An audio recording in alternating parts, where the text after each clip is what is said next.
Do you see these soldiers? They are Philistines.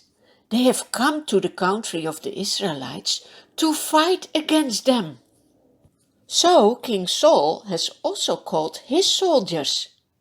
They are camping on a hill, opposite the camp of the Philistines.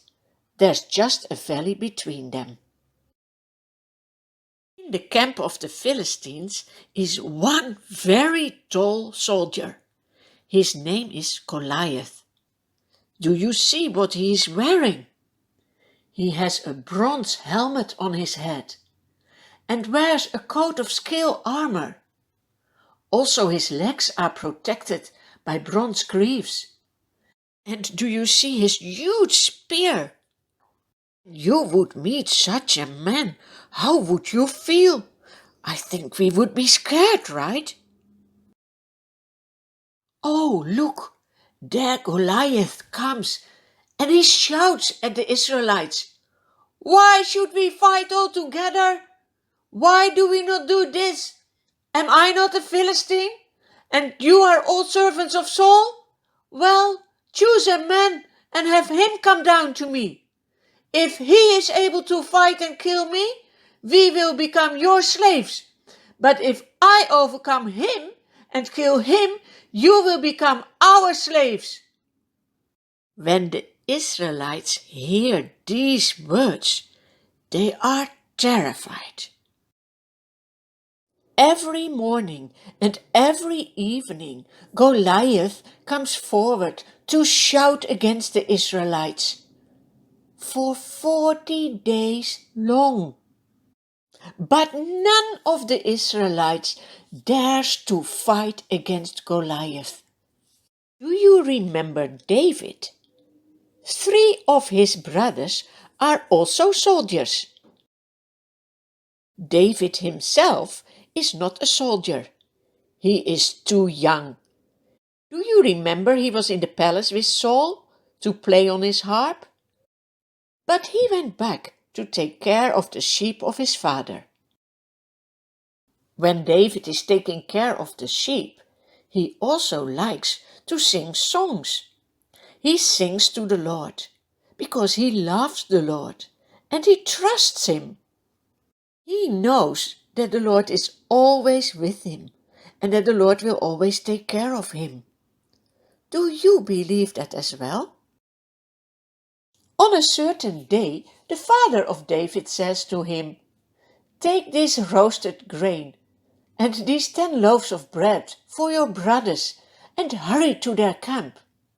Take also these 10 cheeses, give them to the commander of their unit. I want to know how your brothers are doing. I hope you will come back with a good message."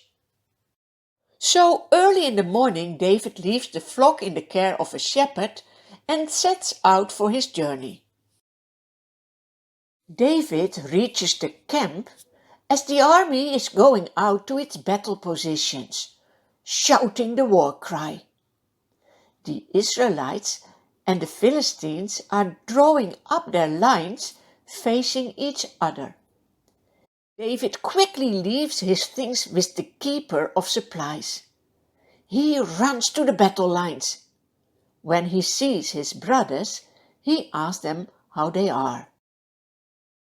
As they are talking, Goliath, the giant, steps out from his lines and shouts his usual defiance.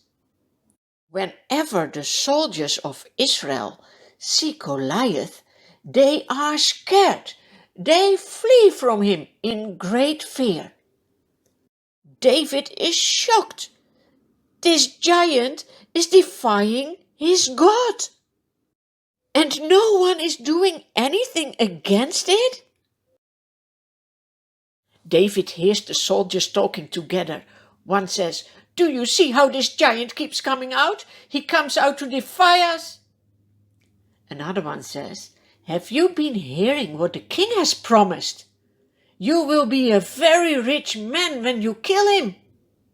"Yes," says another one. "He will even give you his daughter so that you can marry a princess." And another one says, The king also said that you don't need to pay any tax from that moment on anymore. David talks with the man. That makes his oldest brother very angry. He shouts against David. Why have you come down here? Who is taking care of your sheep? I know you are a wicked boy. You just came down only to watch the battle.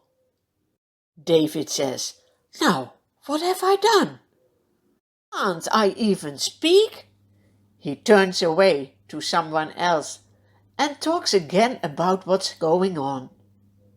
David can't imagine that none of the soldiers is doing anything against this giant that is defying the living God. Does no one believe that God can help them? David is not old enough and strong enough to be a soldier, but he knows something needs to be done. He trusts his God.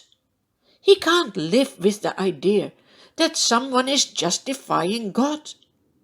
Can you? What do you do when you hear people saying bad things that God doesn't like? David knows what to do, and what he will do you will hear next time.